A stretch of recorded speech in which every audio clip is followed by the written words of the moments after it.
Police say the mother of an 8-month-old baby and a 9-year-old girl stabbed her partner in their apartment at 3:40 Monday morning in Woodland Hills. The mother and suspect identified as 34-year-old Danielle Johnson. The man stabbed 29-year-old Jaelen Chaney. It was 4:30 in the morning. A dark Porsche Cayenne was moving at speed down Interstate 405 in Los Angeles. Inside, a woman and her 2 daughters. Then the passenger door opened. The 9-year-old made it to the shoulder. The baby didn't. 30 minutes later, that same car, traveling over 100 miles per hour, slammed into a tree on Pacific Coast Highway. The driver died on impact. And back in a Woodland Hills apartment, a man named Jaelen Chaney lay dead in his kitchen, stabbed by the woman he shared a home with. All of this happened before sunrise. All of this was connected to one woman. A woman with over 100,000 followers who called herself a divine healer. A woman who, just days before, had looked into her camera and told the world, "The apocalypse is here. Pick a side." So what happened? What breaks a mother so completely that she does the unthinkable? Was it the eclipse, the conspiracy theories, the postpartum depression nobody saw? Or was something else going on, something hiding in plain sight right there on her social media feed that everyone missed? We're going to go through everything. The timeline, the warning signs, the questions that still don't have easy answers. Welcome or welcome back to this channel. The place where we don't just tell you what happened. We break it down piece by piece so you actually understand it. If you're new here, subscribe right now, because this is only part 1. And trust me, what comes next in this story will genuinely shock you. Don't go anywhere. She had a gift for making people feel seen. That was the thing everyone who followed her online kept saying afterward, that Danielle Ayoka had this rare, magnetic ability to reach through a screen and speak directly to your soul. Her posts felt personal, intimate, like she was whispering truths only you needed to hear. Hundreds of thousands of people trusted her, paid for her readings, shared her content, called her a healer. Nobody saw what was festering underneath. Danielle Johnson was 34 years old, living in a Woodland Hills apartment with her partner and their 2 children. On the outside, her life had the appearance of purpose, a platform, a following, an identity built around spiritual guidance. She positioned herself as someone who could decode the cosmos, translate celestial patterns into meaning for ordinary people navigating chaotic lives. But behind closed doors, something had been fracturing for a long, long time. Her mother, Sharon Nicole, later described a daughter struggling silently, a woman carrying invisible weight that kept growing heavier with each passing month. After giving birth to her youngest child, Danielle sank into a severe episode of postpartum depression. It altered her, hollowed something out. And rather than receiving professional psychiatric support, she turned deeper inward, further into her spiritual practice, further into her online community, further into a digital universe that had no guardrails. That community, unfortunately, was shifting. What began as an astrology platform gradually absorbed something far more corrosive. Her timeline filled with fringe ideology, QAnon threads, unverified COVID narratives, anti-Semitic rhetoric disguised as truth-telling. Each repost, each viral thread, each algorithm-fed rabbit hole nudged her further from reality and deeper into a belief system built on fear, cosmic conflict, and imminent catastrophe. Researchers who study online radicalization have a term for this kind of gradual drift: conspirituality, the dangerous intersection of spiritual belief and conspiracy thinking. It does not happen suddenly. It creeps. One post leads to another. One fear confirms a pre-existing one. Before long, the entire framework through which a person interprets their reality has been quietly replaced.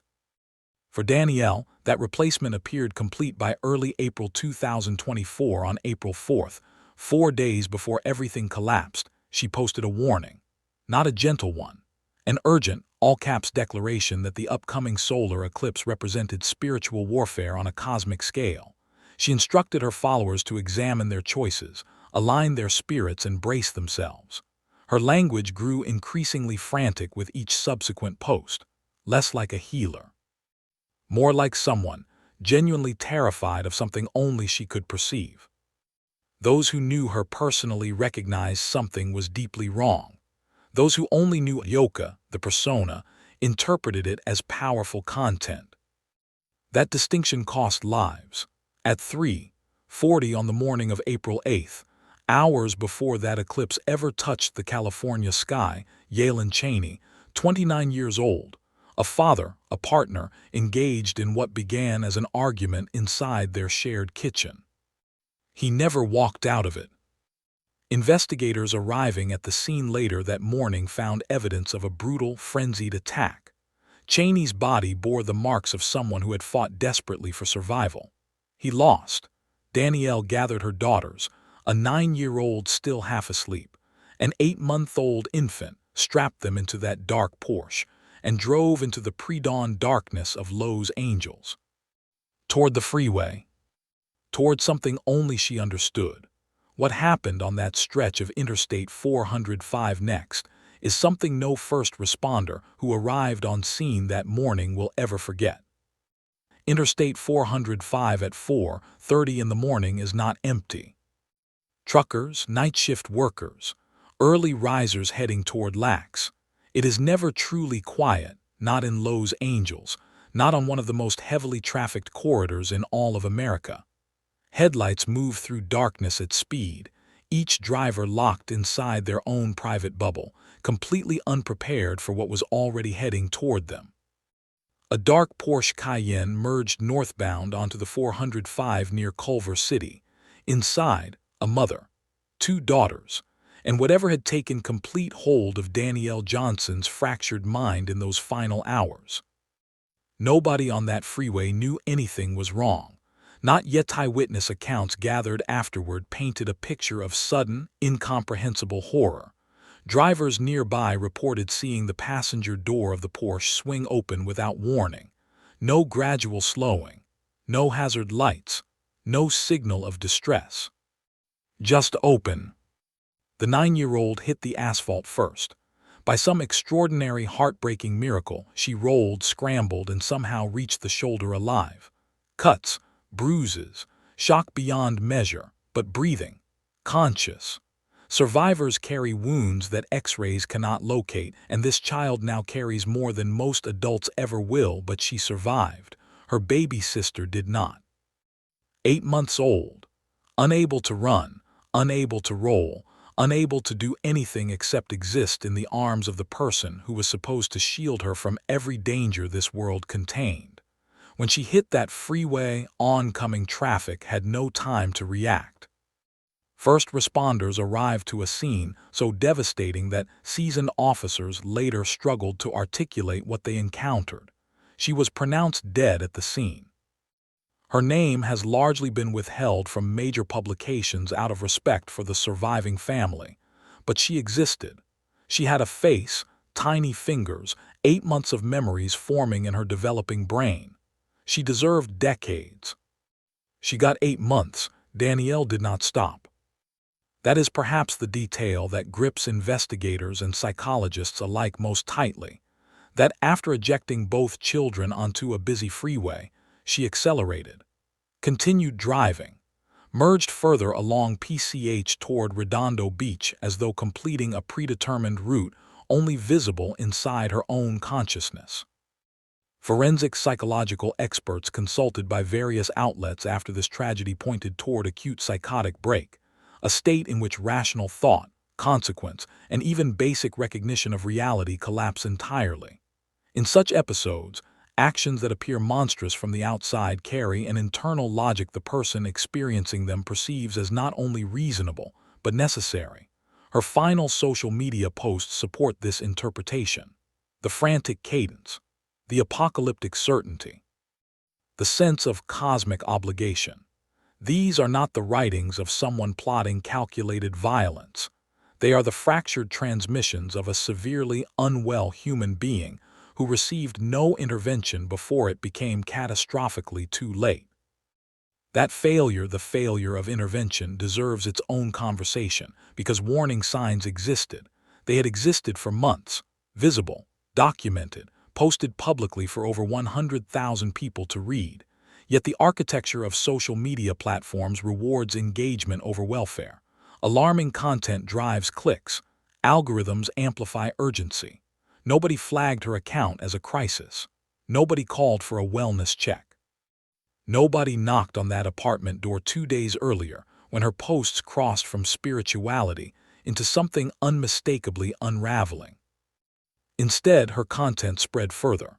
At approximately 5:00 a.m., a vehicle traveling at speeds exceeding 100 miles per hour left Pacific Coast Highway and collided with a tree in Redondo Beach. Emergency services arrived within minutes. There was nothing recoverable. The Los Angeles County medical examiner later determined the cause of death as blunt traumatic head injuries sustained on impact. The manner ruled an apparent suicide, deliberate, intentional, a final, irreversible act of someone who had already decided how this particular chapter of the cosmos would conclude. 2.5 hours had elapsed since Jaelen Chaney drew his last breath in that Woodland Hills kitchen. 3 people were gone. 1 traumatized child sat on a freeway shoulder as sirens converged around her. And somewhere across the city, neighbors were approaching an apartment with an inexplicably open front door, about to make a discovery that would finally pull every separate thread of that devastating morning into one devastating picture. By 7:30 a.m., LAPD detectives had connected 3 separate crime scenes into a single, incomprehensible case file. Los Angeles woke up to a story it could not immediately process. By mid-morning on April 8, 2024, the story had escaped containment. Journalists, true crime forums, spiritual communities, and casual scrollers collided simultaneously inside the same digital space, each group processing the same facts through an entirely different emotional lens. Some grieved Jaelen Chaney, a young father robbed of his future by someone he trusted. Others fixated on the infant, whose brief existence had ended on cold asphalt before she ever formed a single coherent memory. Many directed their anguish toward the surviving 9-year-old, suddenly orphaned by circumstance in the most violent, disorienting way imaginable. But a quieter, more unsettling conversation was simultaneously unfolding among those who had actually followed Danielle Ayoka. Because they were logging onto their feeds, reading the headlines and recognizing her words.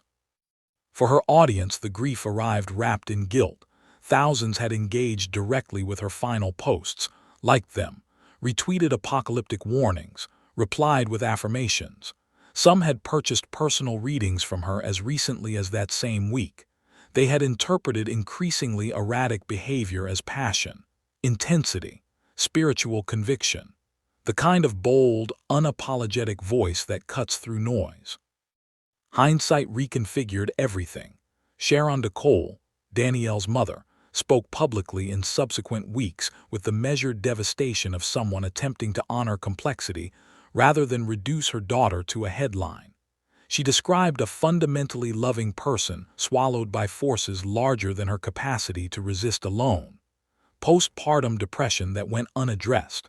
Relationships that strained under financial pressure.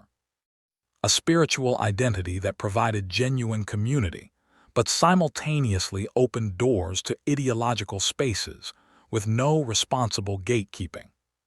She did not excuse what happened. No honest accounting of this tragedy permits that. But she insisted, correctly, that understanding how someone arrives at unthinkable acts matters enormously if preventing the next occurrence means anything at all.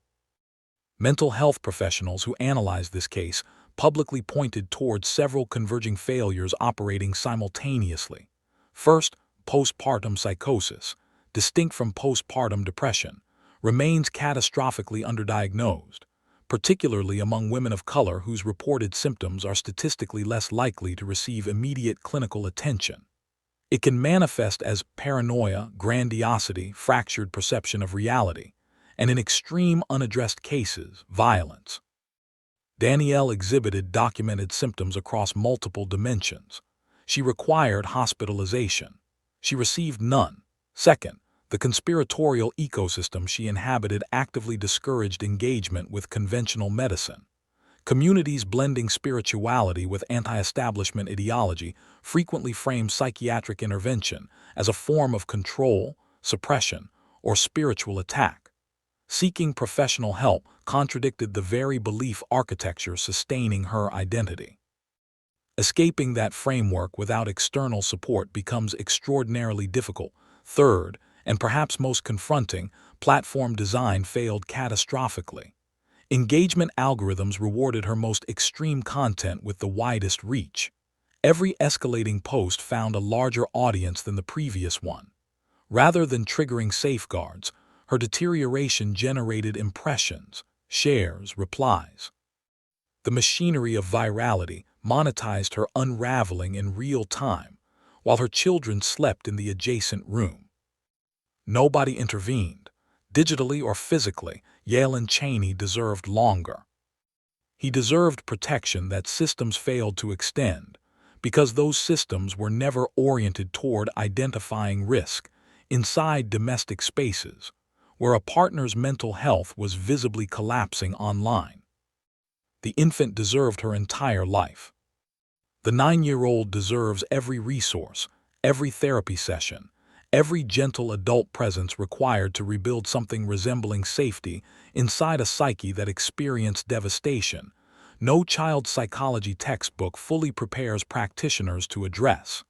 These are not abstract observations. They are obligations, moral, institutional, communal.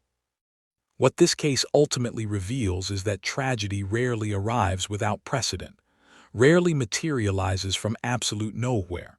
Somewhere along the timeline of Danielle Johnson's final months, multiple intervention points existed. A concerned follower, a worried family member, a platform moderator, a physician, a neighbor. Each checkpoint passed without action. Each silence compounded the next, until 3:40 on an April morning, 3 lives ended and one small girl sat bleeding on a freeway shoulder, waiting for sirens that arrived several hours too late to change anything. Astrology did not cause this. Social media did not cause this. Spirituality does not manufacture murderers. But unaddressed psychosis inside an environment engineered to amplify fear, reward extremism, and isolate individuals from grounded human connection. That combination carries a body count. Danielle Johnson's story forces every platform, every community moderator, every follower, every family member watching someone they love drift further from reality, to ask themselves one genuinely difficult question. At what point does watching become complicity? This case is closed in the legal sense. 3 people are buried. Investigators have filed their reports. But the conversation it demands about mental health care access, algorithmic responsibility, postpartum support, and what communities owe their most vulnerable members, that conversation is nowhere near finished. If this breakdown helped you understand something you couldn't previously articulate, share it. Someone in your circle needs to hear it. Subscribe if you haven't. Every case we cover gets this same level of depth, this same level of respect for everyone involved. Because behind every headline is a human being, and human beings deserve more than 30 seconds of outrage before the feed moves on. See you in the next one.